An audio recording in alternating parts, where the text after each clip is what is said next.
এই গল্পটা এমন একজন ছেলের যে প্রমাণ করছে পরিস্থিতি নয়, মানসিকতাই ভবিষ্যৎ গড়ে তোলে।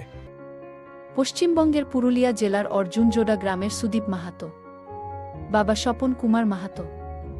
সীমিত আয় আর 4 জনের পরিবার নিয়েও তার স্বপ্ন ছিল অসাধারণ। এই অদম্য ইচ্ছাশক্তিই তাকে এগিয়ে নিয়ে গেছে। সুদীপ ভোর 3টায় ওঠে, ঈশ্বরের নাম নিয়ে দিন শুরু করে। ওর বিশ্বাস, ভক্তি মানুষকে মানসিকভাবে অদম্য করে তোলে।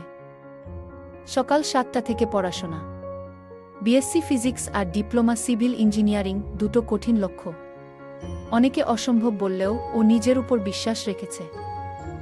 কলেজের পর বিকেলে পড়িয়ে নিজের খরচ জোগায়।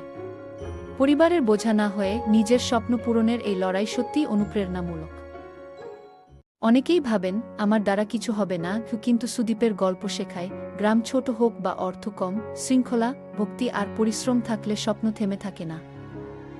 সুদীপ আজও শিখছে, নতুন কিছু করছে। তার চলার ধরনই প্রমাণ সে একদিন উদাহরণ হবে। এটা শুধু সাফল্যের গল্প নয়, বরং এগিয়ে চলার অনুপ্রেরণা। বড় স্বপ্ন দেখতে ভয় পাবেন না, কারণ পরিশ্রমের মাধ্যমে সবকিছু সম্ভব।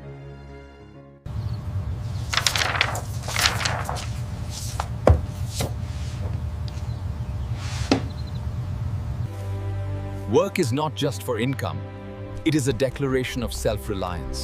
The effort to take responsibility for one's owning, striving to take personal responsibility for one's studies, committing not to be a burden on the family. Back to books, back to the fight after the